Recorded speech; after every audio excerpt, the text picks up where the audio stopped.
حزب اللہ کے سربراہ حسن نصر اللہ موجود تھے اور ان کو ہلاک کر دیا گیا ہے، ان کی شہادت واقع ہو گئی ہے۔ اسرائیلی فوج کا حزب اللہ کمانڈر علی کرکی کی ہلاکت کا بھی دعویٰ سامنے آ رہا ہے۔ اسرائیل کے خلاف جنگ جاری رہے گی، حزب اللہ کی جانب سے یہ کہا گیا ہے۔ حسن نصر اللہ کے بارے میں آپ کو بتا دیں کہ 1992 میں وہ حزب اللہ کے سربراہ بنے، حزب اللہ کی قیادت انہوں نے سنبھالی اور 1992 سے لے کر اب تک وہ حزب اللہ کی قیادت کر رہے تھے۔ 2006 میں بھی اسرائیل اور حزب اللہ کے درمیان تنازع ہوا تھا۔ لبنان میں 1 مہینے سے زائد جنگ جاری رہی تھی۔ کوشش یہی کی گئی تھی اسرائیل کی جانب سے کہ حزب اللہ کے سربراہ حسن نصر اللہ کو نشانہ بنایا جائے، لیکن 2006 میں اسرائیل اس چیز میں کامیاب نہیں ہوا تھا۔ لیکن اب چونکہ گزشتہ رات انٹیلیجنس اطلاعات ملی تھی اسرائیلی فوج کو کہ حزب اللہ کے سربراہ حسن نصر اللہ زیر زمین ہیڈ کوارٹرز میں موجود ہیں، جہاں پر ایک میٹنگ بھی ہونی ہے، تو وہاں پر اسرائیلی فوج نے حزب اللہ کمانڈر کو نشانہ بنایا،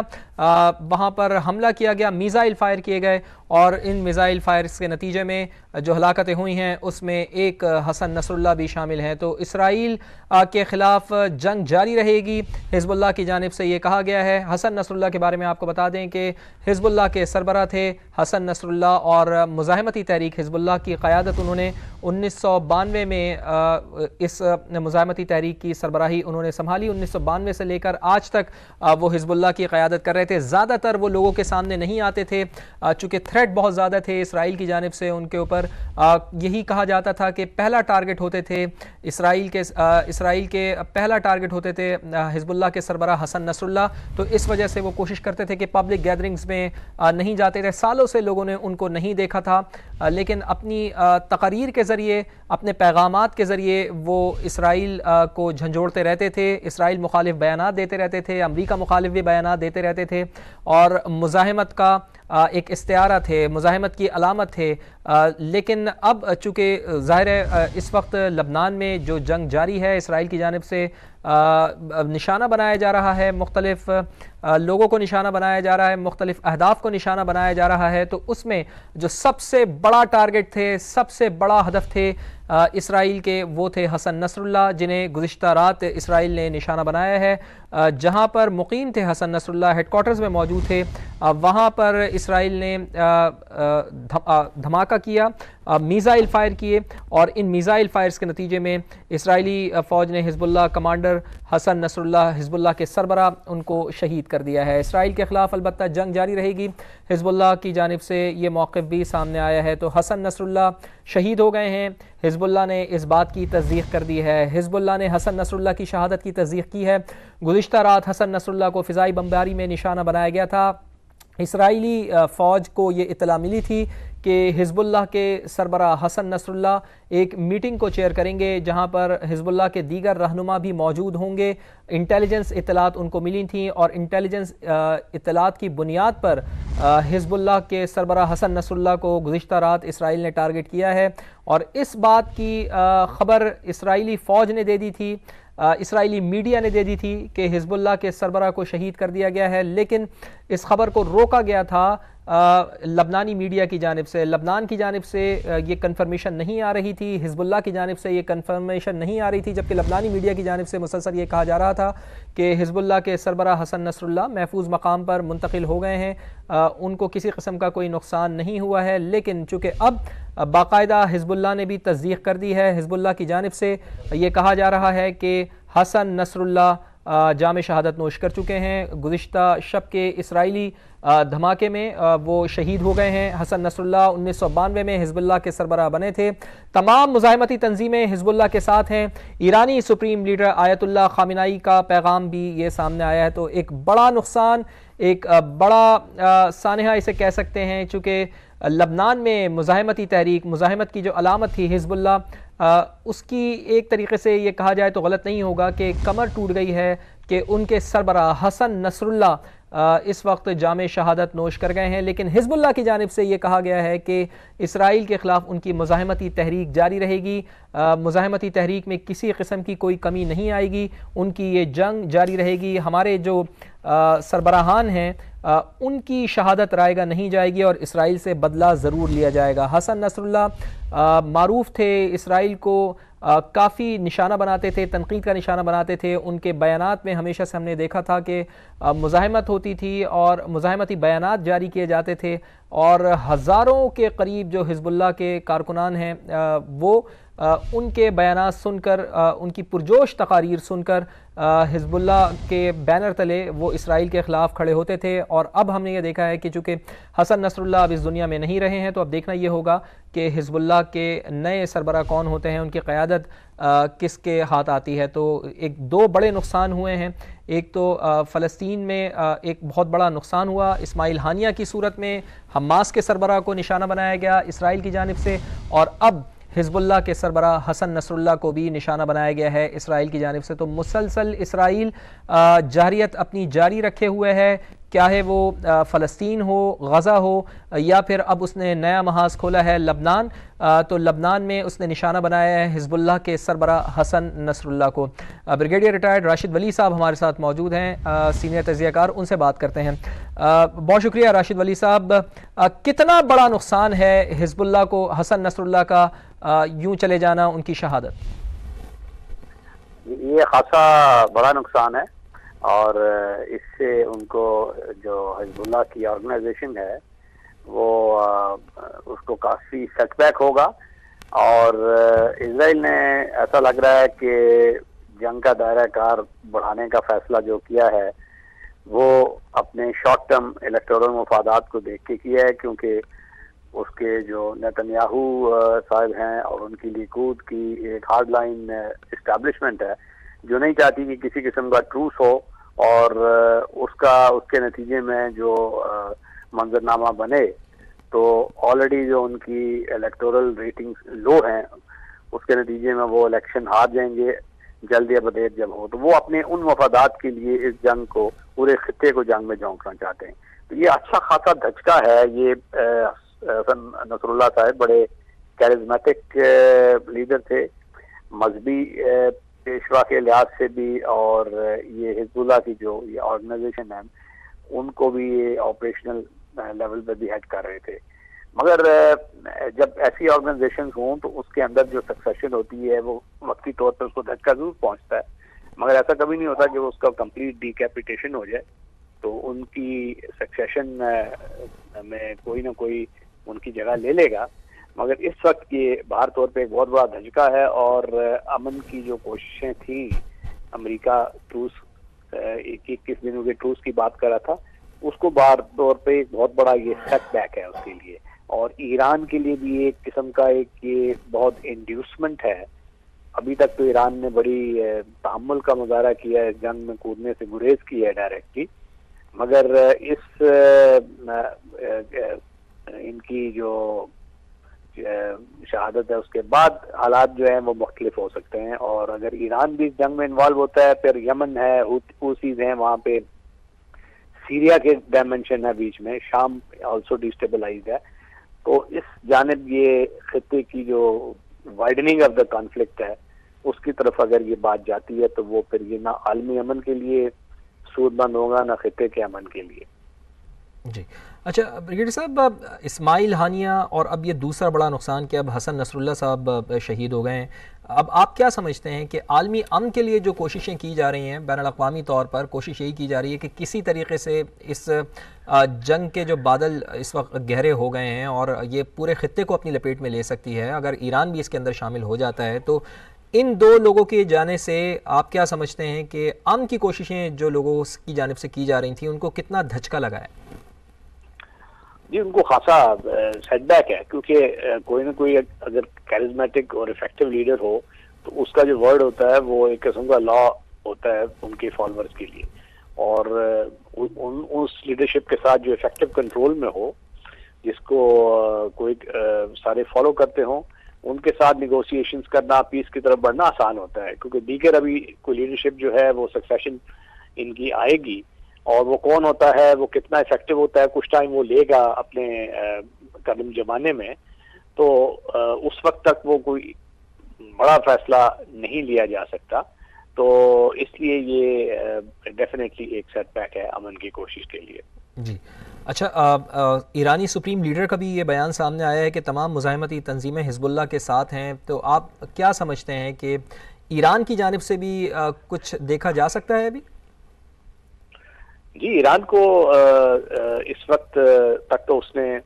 اسماعیل ہانیہ کی جو اسیسینیشن تھی اس کے بعد بھی ریسٹرین کیا تھا اپنے آپ کو، اور اس طرح کا ریئیکشن نہیں دیا تھا، کیونکہ وہ سمجھتا ہے کہ اس وقت نیتن جنگ تو باہر طور پہ وہ ہار چکا ہے، ابھی الیکشن بھی وہ ہار چکا ہے، تو اب وہ ڈیسپریٹ ہے کہ کنٹینیو رکھے اور ایران کو انوالو کرے، تو ایرانین اس سے گریز کر رہے تھے۔ مگر اس سیٹ بیک کے بعد، کیونکہ حزب اللہ ایک بڑا اسٹرانگ پراکسی سمجھا جاتا ہے ایران کا، اب دیکھنا پڑے گا کہ ایرانین کس طریقے سے اس کو ریئیکٹ کرتے ہیں، کیونکہ یہ ان کے لیے مشکل ہوگا کوئی ریئیکشن نہ دینا، تو اس کے نتیجے میں جنگ کے جو شعلے ہیں وہ مزید خطے کو اپنی لپیٹ میں لے سکتے ہیں۔ جو عالمی برادری اس میں کیا کردار ادا کر سکتی ہے راشد ولی صاحب؟ چونکہ ہم یہ دیکھ رہے ہیں کہ اقوام متحدہ کی جنرل اسمبلی کا اجلاس بھی ہوا جس میں مذمت بھی کی گئی، صرف مذمت سے بات نہیں آگے بڑھے گی، چونکہ کل ہم نے وزیر اعظم میاں شہباز شریف نے بھی یہ کہا کہ اب مذمت سے آگے بڑھنا ہوگا، عملی اقدامات کرنے ہوں گے اس جنگ بندی کو روکنے کے لیے۔ تو عالمی برادری کس طرح سے زور ڈال سکتی ہے اسرائیل کو کہ وہ مزاحمت اپنی جو اس نے جاری رکھی ہوئی ہے، لوگوں کو نشانہ بنا رہا ہے، معصوم لوگوں کو نشانہ بنا رہا ہے، اس کو ختم کر سکے؟ عالمی برادری تو امریکہ کے زیر اثر ہے۔ یونائٹڈ نیشنز جنرل اسمبلی اس نے قراردادیں پاس کی ہیں، آئی سی جے نے بھی ایک ججمنٹ دی ہوئی ہے کہ یہ جنگ جو ہے اور یہ جو قبضہ ہے اسرائیل کا وہ ناجائز ہے، غزہ کے سلسلے میں بھی، مگر اس کو سیکورٹی کاؤنسل میں امریکہ ویٹو کر دیتا ہے، اور امریکہ میں یہودی لابی بڑی سٹرونگ ہے، وہ کوئی امن کی طرف بھی نہیں جانے دے رہے۔ اس وقت بھی نیشنل سیکورٹی جو ایڈوائزر ہے اسرائیل کا وہ موجود ہے ڈی سی میں، اینتھنی بلنکن کے ساتھ مذاکرات کر رہا ہے۔ وہ امریکہ ان کو دباؤ ڈال رہا ہے کہ آپ 21 دن کا ٹروس کریں لیبنان حزب اللہ کے ساتھ، تاکہ اس کے بعد امن کی جو پیش رفت کی جا سکے، مگر اس پہ ابھی تک اسرائیل نے کوئی پازیٹیو رسپانس نہیں دیا، بلکہ اس قسم کے وہ حملے کر رہا ہے جس سے تو معاملہ اسکیلیشن کی طرف جا رہا ہے۔ تو عالمی برادری میں چائنا ہے، رشیا ہے جو سیکورٹی کاؤنسل کے ممبر ہیں، پھر یورپ ہے، ویسٹ ہے، اب ان کو تو یہ ان کا فرض بنتا ہے کہ وہ امریکہ کو بھی دباؤ میں لائیں اور یہ جو مڈل ایسٹ کی سچویشن ہے اس کو فورس کریں اسرائیل کو کہ وہ ٹروس کی طرف جائے فوراً۔ ٹھیک ہے، ساتھ ہی رہیے گا۔ بریگیڈیئر ریٹائرڈ راشد ولی صاحب ہمارے ساتھ موجود ہے، جنرل ریٹائرڈ زاہد محمود صاحب بھی ہمیں جوائن کر چکے ہیں۔ جنرل صاحب آپ کا بھی بہت شکریہ۔ فرمائیے گا کہ حسن نصر اللہ صاحب کی شہادت ہوئی ہے، کس طرح سے دیکھ رہے ہیں؟ اب آپ کیا سمجھتے ہیں کہ ان کی شہادت کے بعد اب یہ جو جنگ ہے مشرق وسطیٰ میں کیا پھیلتی جائے گی؟ چونکہ ایران کی جانب سے اب ایران کا کردار بہت اہم بن گیا ہے کہ ایران اس موقع کے اوپر کیا ریئیکٹ کرتا ہے؟ جی ہاں، دیکھیں جی اب تو ایسکلیشن لیڈر پہ اب یہ کانفلکٹ تھوڑا سا اوپر ہی جائے گا جی، اب اس بہت ہے، اور اسپیشلی اس موقع پر جب سیکورٹی یا پھر یونائٹڈ نیشن کا اجلاس بھی دکھتا ہے، اور جیسے مجھے تو ایسے لگتا ٹھیک ہے، کوشش کریں گے ہم جنرل ریٹائرڈ زاہد محمود صاحب سے دوبارہ رابطہ کریں، ان کی آواز ہم تک صحیح طرح سے نہیں پہنچ پا رہی ہے۔ حزب اللہ کے سربراہ حسن نصر اللہ 1960 میں مشرقی بیروت کے علاقے میں پیدا ہوئے۔ 1975 میں جب لبنان میں خانہ جنگی کی لپیٹ ہوئی تھی تو ان کا خاندان جنوبی لبنان میں ان کے آبائی گاؤں چلا گیا تھا۔ حسن نصر اللہ 1992 میں یہ ہم جو دیکھ رہے ہیں کہ 1992 میں حزب اللہ کے وہ سربراہ بنے تھے، اور اس کے بعد سے مزاحمت میں بہت زیادہ تیزی آئی تھی، چونکہ جوشیلے مقرر تھے، جوشیلا خطاب کرتے تھے اور اسرائیل کے حوالے سے اور امریکہ کو خاصی اپنی تقاریر میں تنقید کا نشانہ بناتے رہے ہیں۔ 1992 میں اسرائیلیوں کے ہاتھوں حزب اللہ کے رہنما عباس موسوی کی ہلاکت کے بعد حسن نصر اللہ کو تنظیم کا نیا لیڈر منتخب کیا گیا تھا، اور اس وقت کی اگر ہم بات کریں 1992 میں تو ان کی عمر 32 سال کی تھی۔ حسن نصر اللہ ایک مزاحمت کی علامت تھے۔ حزب اللہ کی قیادت جب سے انہوں نے سنبھالی تھی تو اس میں نئی روح پھونک دی تھی، اور حسن نصر اللہ چونکہ بہت زیادہ ان کو سیکیورٹی تھریٹ تھے اسرائیل کی جانب سے، اسی وجہ سے وہ زیادہ تر باہر نہیں جاتے تھے، کسی سے ملاقات نہیں کرتے تھے، صرف حزب اللہ کے جو ان کے کمانڈرز تھے ان کے ساتھ ان کا وقت گزرتا تھا، اور